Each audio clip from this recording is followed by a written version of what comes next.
Hello and welcome to another episode of Earth911's Sustainability in Your Ear. I'm Mitch Ratcliffe, your host, and we are back with another interview. This time, we're going to be talking about the warming planet and what we can do about it. Earth is warming. The oceans are becoming more acidified, and extreme weather is becoming the norm. The Earth's natural capacity to capture and process CO2 was overrun by humanity's appetite for growth in 1970. Today, Earth Overshoot Day, when we exceed the planet's carrying capacity, arrives in July. We need to move that back not just to December 31st, but well into the next year so that we're leaving something for the rest of the species on the planet and the health of the entire environment for the future.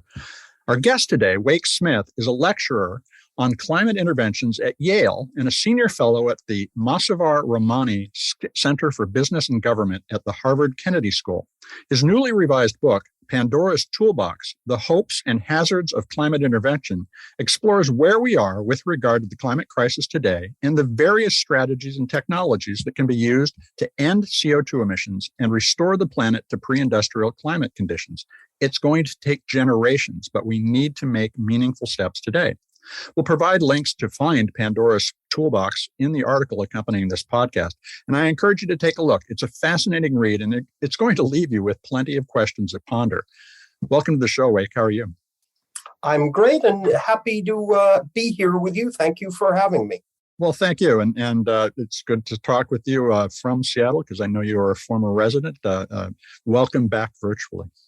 Thank you. It brings back fond memories. It's a great place. Well, we're trying to keep it that way. Now, your book does a great job of explaining the climate predicament in detail. What I wanted to start off by asking you is, what do you think the path to net zero will look like to people following the news over the next 30 years? Are we on track to hit net zero in 2030 or 2050, excuse me? Or not even close. Okay. The path will look like two steps forward and one step back, if even that much. It's going to be a much slower path than people realize. There's a lot of naive optimism now that this will be easy and quick, and it won't be. Well, what will those steps forward start to look like? What are the kinds of news events that you're going to be looking for as somebody who analyzes the progress we're making? Are you looking for technological breakthroughs? Are you looking for policy breakthroughs? What do events in the future look like? We need those things and others. This is a problem that won't be solved with a silver bullet. We need lots of silver buckshot. Mm-hmm. So, but we certainly do need technological breakthroughs. If getting to net zero is painful for people, if it requires lots of sacrifice, I'm afraid people aren't going to be very enthusiastic about doing it.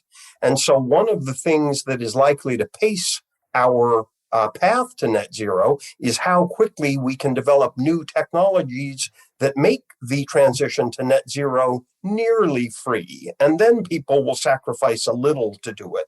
But if we're really asking people to sacrifice a lot in ways that they feel, I'm afraid the world isn't yet to a point where I think most people will vote for that. Brave Europe is doing some of that, but we're not doing much of that in the U.S. Now, you actually use a date in 2083 in your book where you describe the world celebrating net zero. Why is that what you think the ballpark range is? It is something like that. It's much closer to that than it is to 2050. Mm-hmm. I have a particular set of assumptions that I used to arrive at that date. So that date isn't meant to be a solid prediction. It's more nearly what a reasonable ballpark might look like. But I'm in my mid-60s now. We won't see net zero in my lifetime, no matter how long I live. Again, this is going to prove to be more difficult than people realize, in part because the path to net zero is not a luge-like plunge where we're all pulling in the same direction. It's a tug of war between opposing forces. Mm-hmm. And P.S., we now have a real hot war that has broken out here in Europe where I am today, that ain't going to help either. To the extent that we hereafter try to ruin Russia's economy with sanctions, which is what we're now talking about doing, I don't imagine Russia as a petro state is going to be very cooperative with us about seeking to solve the climate problem. So yet another reason that this may prove slower than we hope is not everybody may be pulling in the same direction. Well, I'm sure of that. But, when I think back to the history of the transition from the horse to the car, the buggy makers and the buggy whip makers were dead set against the move. But eventually, the future won out because people chose the better option. And even in Russia, they are going to face some of the most extreme climate extreme climate consequences in the world. And it seems to me like Putin is really playing a very dangerous game for his own personal safety, because his people may get tired of his petrochemical war and simply toss him out, or at least we might hope so. We might hope so. Putin himself, in his statements over the last couple of days, has made it clear he has no interest in or patience for democracy. He perceives democracy as a Western import that isn't right for Russia and the sphere of influence he seeks to carve out. But not to take us too far into that current event, the point is there will be lots of countries and companies and people whose interests are on the other side of the bread. They're not going. Saudi Arabia is not going to be eager to see us move beyond a fossil fuel economy, and neither is Wyoming or Texas. So there are lots of technological changes that need to take place. But if we need to get to net zero faster than the technology will make it easy to do, we're going to need lots of policy implementation as well. So this is the kind of big government that freedom-minded Americans are going to be reluctant to impose upon themselves. So let's talk about what happens after net zero, because, of course, there's 2 centuries of excess CO2 and CO2 equivalents in the atmosphere already. And your book offers a lot of explanations about potential technologies for reducing that anthropogenic CO2 level. How long are our descendants going to be dealing with the consequences of the fossil fuel era? A long time is the technical answer, by which I mean hard to predict that far into the future, but you've already set the expectation right. I think we count this in centuries or multiples of human lifetimes. A framing, the framing about climate that the world is finally buying into, the first framing it has ever really bought into, is this concept of net zero. Mm-hmm. And so net zero is a good concept because people seem to understand it and buy into it emotionally. And so we need to move to net zero as quickly as possible. But you're right that one of the key themes in my book, that is new in my book relative to other climate books, it's not new to science, but new to the understanding of the general public, is that when we get to net zero, particularly if I'm right that the path to net zero is slow, then net zero will not be the end of the climate problem, but merely the end of the beginning. We will thereafter, for centuries, deal with the consequences of the extent to which we've made the atmosphere a waste dump for our excess CO2. And the problem is that the natural drain by which the planet or the climate system removes that CO2 is on a human timescale essentially clogged. It will take centuries for after net zero for the climate system to reabsorb all of that CO2. To digest all of our garbage. That's exactly it. And so I worry that our descendants will look back on us with some amount of resentment over the fact that we couldn't control our consumption so as to avoid leaving them with a huge carbon debt that they will have to pay off.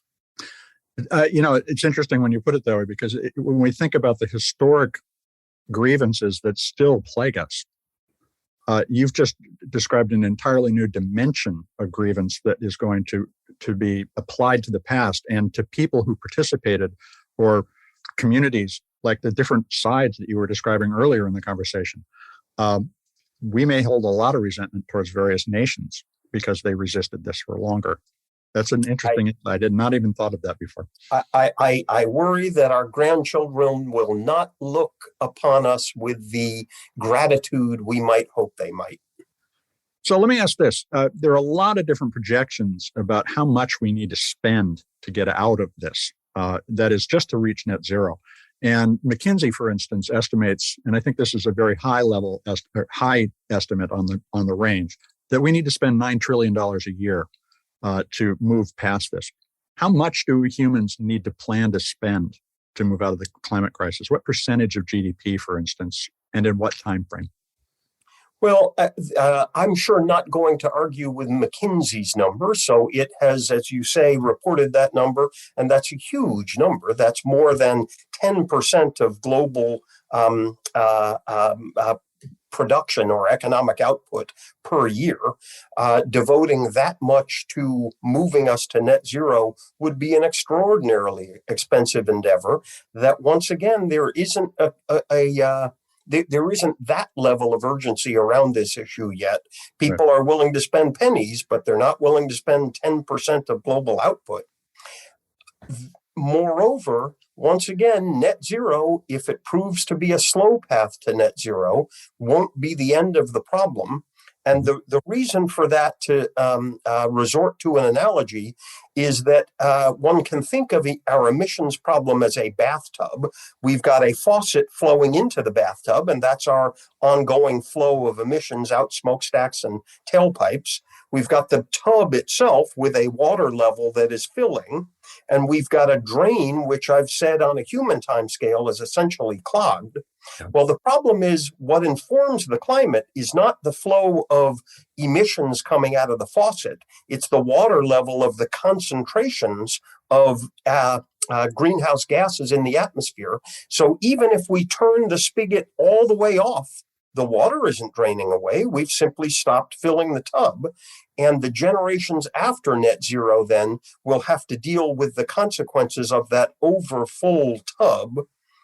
One thing that means is that the climate damages that will accrue in the century after net zero will be greater than those that accrued in the century before net zero. And that's a key point, I think, that a lot of people tend to think, oh, then the temperature stops rising and whenever we hit net zero. In fact, because of the chemical characteristics of that greenhouse gas, the Earth is going to continue to absorb more solar energy and get warmer. The planet stores most of that energy in the oceans, which are getting warmer too, and then will keep the rest of the environment warmer. So we really do need to take a lot of steps, as you said, a silver buckshot, not a silver bullet, in order to just cut away at this at every possible way we can. Are there long-term economic benefits to making those investments in a post-carbon economy, do you think? Do they outweigh those short-term costs we were talking about? Well, we get here into an intergenerational question. Mm-hmm. They don't outweigh them for we, the generation alive today that gets to enjoy a high consumption lifestyle and not pay for the climate damages we're causing to the future. On the other hand, the future would very much prefer that we undertake those expenditures today so that we don't saddle them with those consequences. So we quickly get into intergenerational ethical issues, and the ethics of all of this are terrible. We are exporting pain to the future for our economic benefit today, and yet everybody wishes to be a little richer, not a little poorer. Right. So your question was, will there be economic benefits to undertaking these climate investments? There will be for the future. There may not necessarily be for the present. All sorts of politicians try to spin it otherwise, and I wish, therefore, that it were true that investing in the climate green economy is going to be the source of jobs, not the not a sink of jobs. At minimum, it's going to be each, and more likely more of the latter than the former. What we essentially have to do is to start charging ourselves for the right to dump carbon into the air. That's a carbon tax. And one way or another, we very much need a carbon tax. It can be indirect by taxing companies instead of individuals, or it can be direct by taxing, we, the emitters ourselves, as we fill our gas tank at the pump or whatever. But one way or another, we've got to attach a cost to something that is now free, that virtually everybody in an industrial society does, which is to, in one way, directly or indirectly, create carbon emissions. And if we now have to charge for something that's free, that bites everybody a little bit. It's interesting. We don't really think of the cost of our garbage that we send to the dump, although there's an immense cost to that. And we have shouldered that. It's simply time to recognize that we have another dump that we need to pay for. All of that's true, but few people recognize the carbon cost of free 2-day delivery of everything. And, your hometown behemoth company, Amazon, has created this expectation that you can get anything free. And I know someone who is planning a wedding who ordered 10 different dresses, only one of which she intends to keep. The other 9 she'll return. But all of that delivery activity is, quote, free. Well, it ain't free to the carbon, to the carbon cycle. There's lots of carbon expended in all of that free delivery and free shipping. And it's a wonderful convenience. Don't get me wrong. But it comes at a carbon price like lots of things do. Well, we can hope that they decarbonize and that everybody decarbonizes. But let me ask this question, which is pressing based on everything we've just said. Is the world governable during the climate crisis based on the systems that we have today? No. What new institutions do we need? I don't know, but none of this is governable by the existing institutions, starting simply with mitigation or the reduction of emissions. Mm-hmm. The Paris Agreement is the very best bit of diplomacy in the climate arena that the world has ever invented. It's failing. It ain't doing doodly yet. Now, by that, I mean emissions are still rising. COVID aside, we reduced emissions in 2020 by wrecking the economy with a pandemic, but we hope wrecking the economy is not the path to net zero. But emissions are rising again. The expectation is that in 2022 they will likely be higher than they were in 2019. So we haven't yet turned the corner on emissions, and therefore even the noble Paris Agreement isn't yet proving to have the governance impact we need it to have.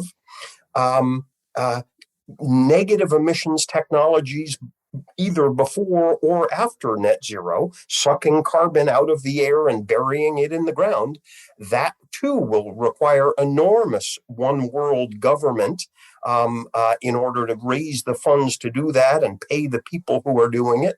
We don't have governance institutions sufficiently empowered to do that either. And if we get onto solar radiation management, which we must do at some point in this conversation, there too we don't have a governance structure that would be appropriate to that intervention. So in all of the big things we can do in the climate arena, other than local adaptations, where we do have the governance infrastructure to build a seawall across the Verrazano Narrows in New York, or protect Puget Sound from floods, we can do that. We have the governance institutions to do that, but the governance necessary to do the rest of the climate, solve the rest of the climate problem, is currently beyond our grasp. So you anticipated where I was going with that question. And you make the claim in the book that our descendants are going to demand climate intervention, that they're going to want to see us cool the planet using, in particular, you call out stratospheric aerosol injection, or SAI. And that involves spraying sulfur dioxide into the atmosphere to deflect the sun's energy. It's pretty controversial. It's very controversial. This form of geoengineering is something that scares a lot of the environmental community. I'm very concerned about it myself. you just hit on the fact that we don't have a way to govern those climate interventions at all. Can we prevent individual agents and nations from acting unilaterally? I don't think we can. Maybe we can. We've got to go into a couple of nuances. If we're talking about preventing a country from trying to reduce sunlight over the entire globe, I think the world will find ways to prevent that. It would affect the world of the climate of the entire globe. And even if Russia or China or the US, for that matter, started a military superpower started to undertake this, I do think the world would find ways to prevent a military superpower from trying to do that. Although I'm not certain about that. That's the way to bet. But if Vladimir Putin 80 years from now were darned, determined to start messing with the atmosphere, are we going to go to war over that? But it isn't realistic that an individual does this, or a little country does this, or a company does this. This is way bigger than any of that. And so I do think this likely flows into global arenas somehow. It's interesting that your comment about that, not a company or an individual. There's a new book by Neil Stephenson, the science fiction author, called Termination Shock, in which he envisions several individuals, very wealthy individuals, who are primarily interested in protecting their low-lying real estate, start to do SAI.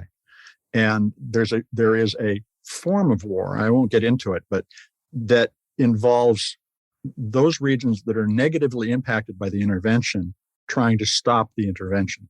And it really raised for me a lot of interesting questions about what does conflict look like? Because most conflict ends up contributing to the climate problem too. And if nuclear war, then it's not a climate problem at all because there's no climate left. So if this is inevitable that we need to do these interventions, what are the downsides of the interventions we need to be aware of with SAI? Well, let me first quibble with the predicate a little bit. I don't think SAI is inevitable. I do think climate interventions are inevitable, and specifically the intervention that is unavoidable, in my view, is big negative emissions technologies, not trees, but big machines all over the world. Carbon capture and sequestration in the crust of the earth, not in the biosphere. So not trees, carbon capture. I think that is absolutely inevitable. I just don't think we're going to solve the climate problem fast enough to avoid that. As regards SAI, on the other hand, I think it is very likely that the world will want some method of managing sunlight, because it may just get too hot. And by too hot, I don't merely mean that you and I will need to buy another air conditioner. I mean that large parts of the globe near the equator may no longer be suitable for agriculture, and you may have hundreds of millions of climate refugees leaving their homelands trying to go to Siberia where it's warm. Holy cow. And if we have problems on that scale, then the world may be desperate for ways to manage sunlight. But we don't currently know if anything works. And so it may well prove to be that SAI is just a bad idea. And I'm totally open to that scientific conclusion. Yeah, and please let me be clear. I don't think you're an advocate for it. I think that you're explaining it. But you do make several statements that it seems to be inevitable. You spend a lot of time on it. So that's why I asked. But I do see this difference between carbon capture and SAI. That carbon capture can actually have an economic benefit, because not just storing it in the ground, but the material that you can capture, the CO2 that can be broken down into carbon to make things, not just fuel. And we've had a number of interviews with folks on the show about that as well. But both of these represent potential moral hazards, in that you could turn on this system, a kind of a global air conditioner of carbon capture systems, or SAI, or the combination of them, and justify continuing to emit. Do you see that as a potential threat? Yes and no, in that order. It will be rational to do some amount of carbon capture instead of stopping some emissions, because some emissions may be so difficult to stop that it's cheaper to offset them with carbon capture than to prevent them, such as methane release from rice paddies. Well, we're not going to tell people to stop making rice. People need this to eat.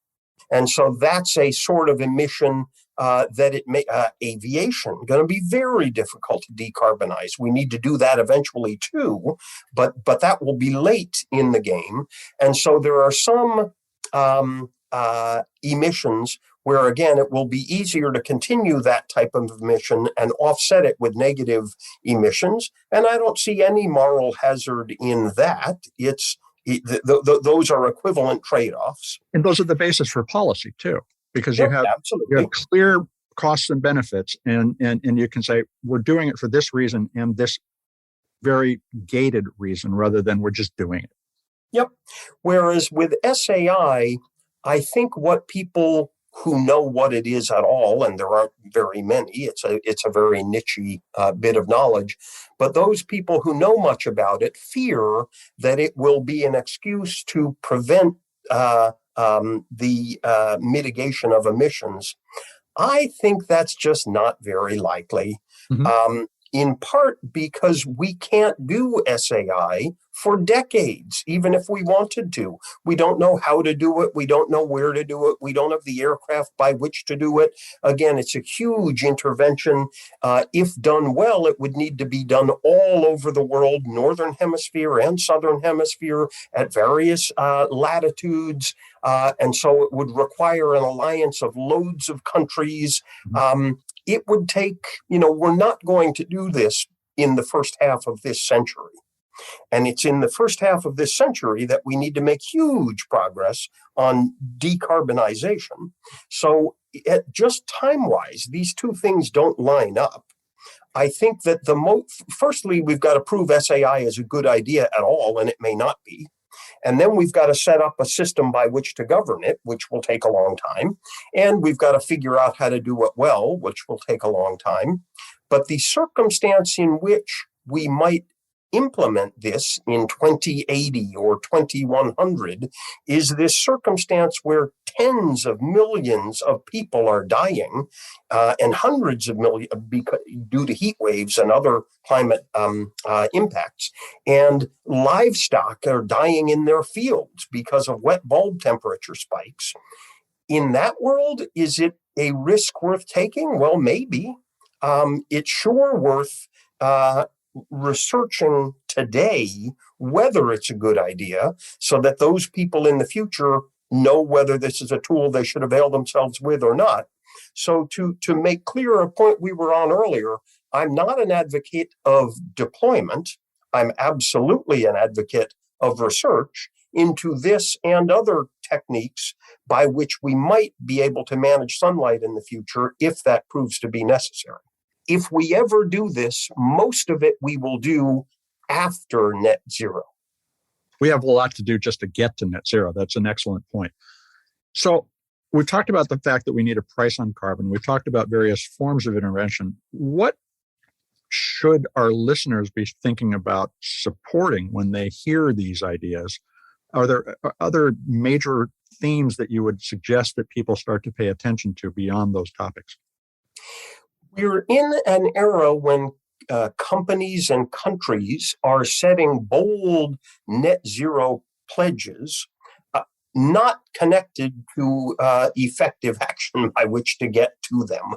And so I'm afraid that later in this decade, we're going to begin to see the lines diverge, the one line being where we pledged we were going to go and another line where our emissions are going.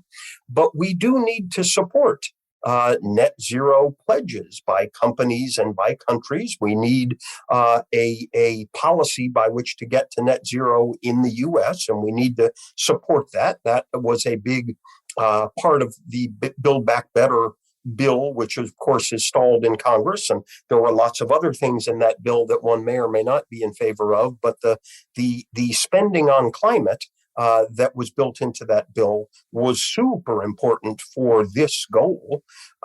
We will need to invest heavily public funds into technological development to try to speed this transition.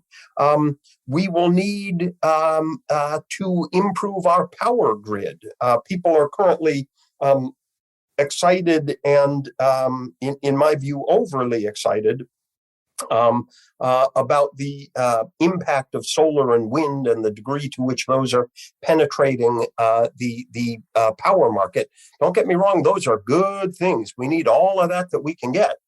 But the proportion of the world's primary energy supply that derives from fossil fuels has not changed in my lifetime. It has not changed since the beginning, since the automobile industry was invented. Still today, despite the growth of wind and solar, more than 80% of the world's primary energy supply derives from fossil fuels. And so we haven't yet begun to make a big dent in that. So the other, you tell a great story near the end of the book about asking your Yale class, who of course are very concerned about this. They're taking classes in climate intervention. What they should do, what ideas they have about how to change their personal consumption in order to discourage the continued emission of CO2. And nobody had an answer. It didn't appear people had even thought of the question. So how do we get people to think of that? Well, I don't know. It is difficult. We're back into the ethical terrain here, which is terrible. But everybody imagines that somebody else is responsible for solving the climate problem. Mm-hmm. So it isn't that my students were silent. It's that all of the fingers they wanted to point were outward, not inward.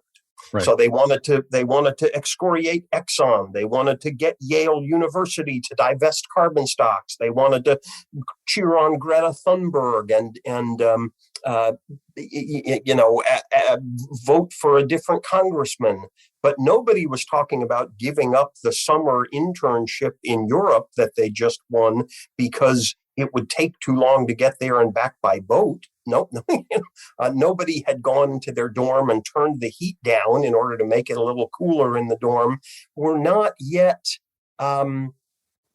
grasping that this will require lifestyle changes. And it's difficult to grasp that. After all, nobody wants the sucker's share. Nobody wants to be the one who sacrifices while everybody else doesn't sacrifice. Yep. It is a huge collective action problem. And so we do need to find ways to have our government take action. But there are also personal actions. So, to the end of that story was driving home that night, I decided to give up beef. Now that's a ridiculous little. It's not going to move the meter on anything, but I at least have sacrificed something on the altar of climate change, something personal. Well, it also sends a signal back into the system that says, I don't want that. And that is a potentially powerful lever if enough people do it. I have not given up meat or beef entirely. I admit that I still probably eat beef once a week. But I also frankly acknowledge I'm imperfect. And one of the things that has, I think, been a challenge early in this dialogue is that the perfect is the enemy of progress, because it's not enough. Well, okay, it isn't enough, but it is something. Do the kids in the class get that? These are kids way smarter than I am, so I'm sure they do at some level. Yeah. But people weren't thinking of it in those terms. They weren't, by and large, thinking of personal sacrifices that they ought to make in the absence of government policy, and almost no one is. My business career was in the commercial aviation business, so I am certainly among those that helped create this climate problem in some sense. Have I given up flying because of its outsized role in my personal carbon footprint? It's so difficult. Have you reduced it though? That's a step. I have reduced it, in part because when I want to go somewhere, I now have a third bit of consideration that I'm putting on the scale. My questions used to be, do I have the time to do this? And do I have the money to do this? Those were the only criteria. And now I do have a third criterion, which is this of such importance to me that it's worth the carbon output? And again, if I were a better person, the answer to that question would always be no. I'm not quite that good a person yet, but I have cut down on just weekend trip to somewhere.